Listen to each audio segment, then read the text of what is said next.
good one. Oh, don't do this thing. Don't do this thing. It's when, and usually they're pointing it at their thing, you know? So today I'm going to talk to you guys about some things that men do in films that they just don't do in real life or would be absolutely wacky. These are popular tropes that we all see and just accept, but it's often good to just sit down and take a little time to question them and go, why is that a thing? If you want to see me do a list about things women do in films, let me know below in the comments. Obviously, I'm not a man, or maybe that's not obvious. I'm not a man, so I'm not speaking firsthand about some of these things. Maybe you can correct me below in the comments and say, yes, Diane, I actually do that thing. Before we get into the video, do be sure to like, share, comment, and subscribe. Otherwise, the next time you're watching TV, the internet will go out. And didn't you know the internet controls everything now? And very soon we're going to have an apocalypse of the internet not working. And I've gone too dark. What I'm saying is if you could like, share, comment, and subscribe, that would be super duper cool. Okay, the first thing I want to talk about is the overprotective father or brother trope.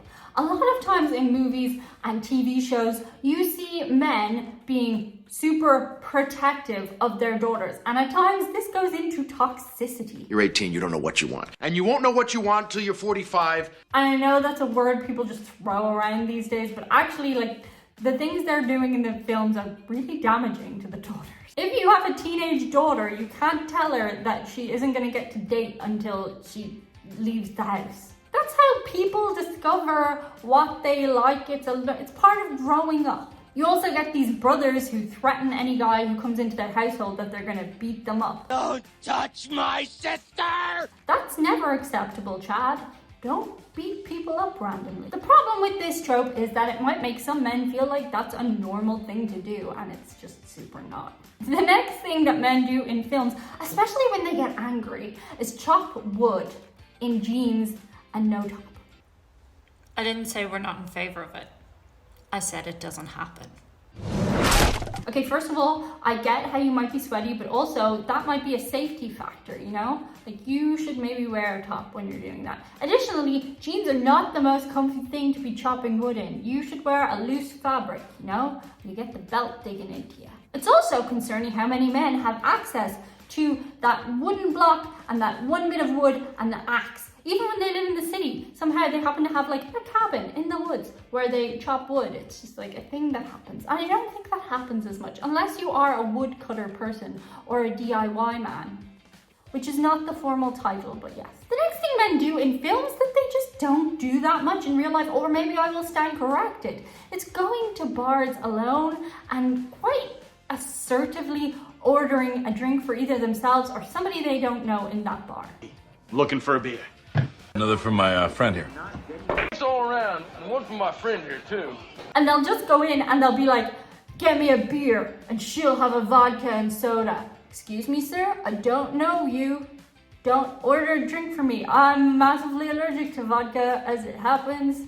Don't order my drink for me, sir. Also, to the barman, you're being rude.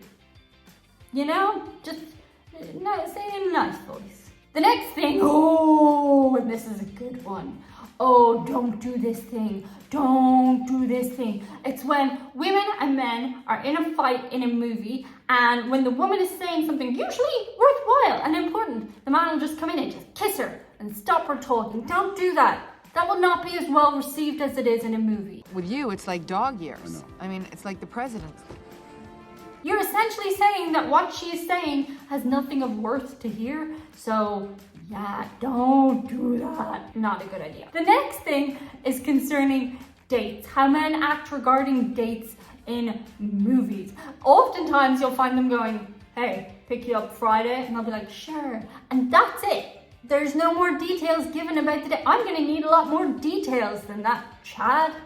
If your name's Chad, I'm really sorry. It's just the name that just rolls off the tongue for this. I want to know what time we're having this date. I want to know where we're going so I know what to wear and if I want to go. And I want to know other things about safety, like how am I getting there? How am I getting back? What time will I be back? I need to organize what's going to happen with my dog. Can he come or no? If no, it's probably not a good date for me.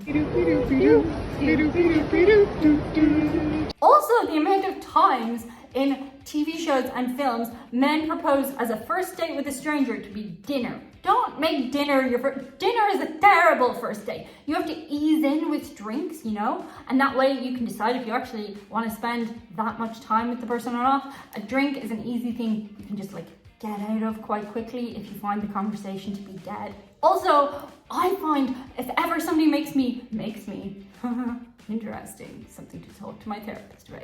If ever a guy proposes dinner as a date, I can't eat the things I actually want to eat. I mean, I could, but do I really want to sit there with pasta?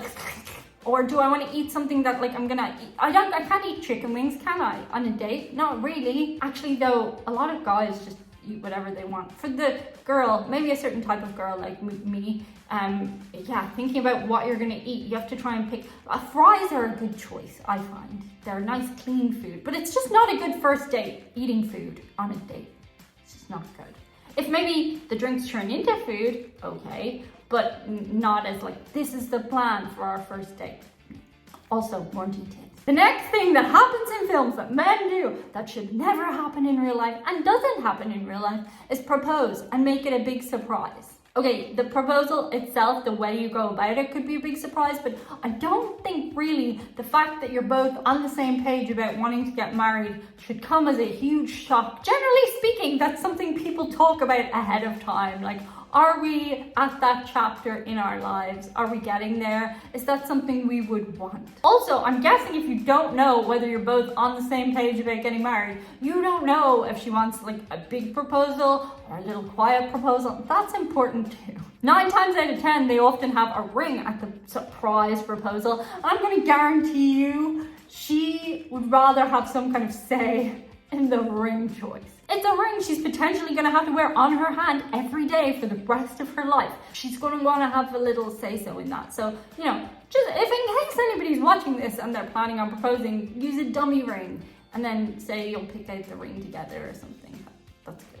On the note of grand romantic gestures that happen in films and TV that should not and do not really happen in real life, it's when the guy messes up in some way and tries to fix it with a grand romantic gesture, like singing while she's at work or at a cheerleading thing or something like that.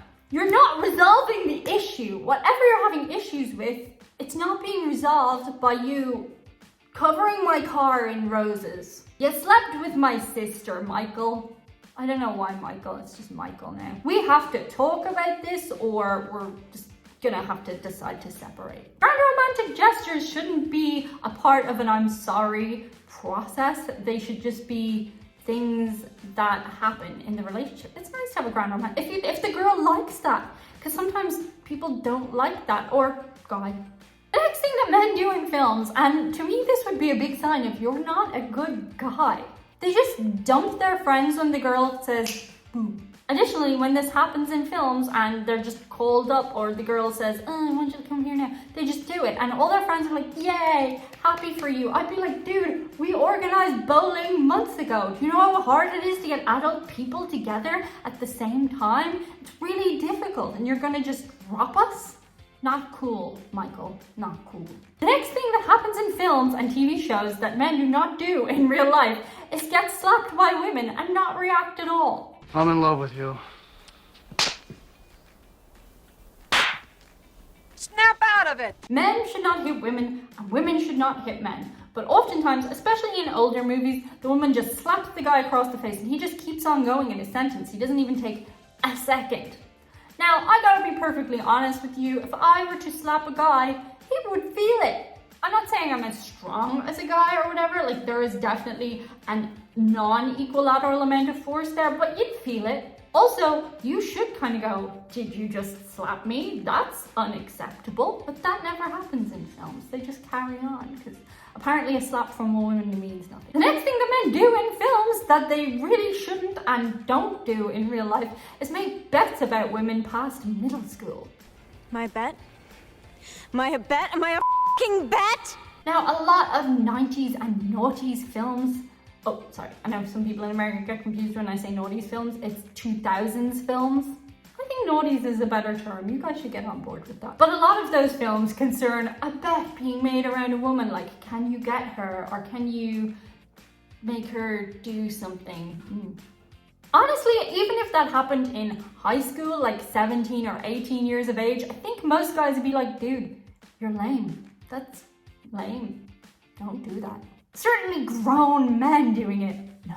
On that note, the next point is manipulating or tricking women into liking you. And Tom Hanks in all those rom-coms, I'm looking at you. A lot of times in movies, guys hide their identity until the last minute, and then the woman is supposedly delighted you turned out to be a guy she knew in her real life and or was manipulated into being with you. Who's you?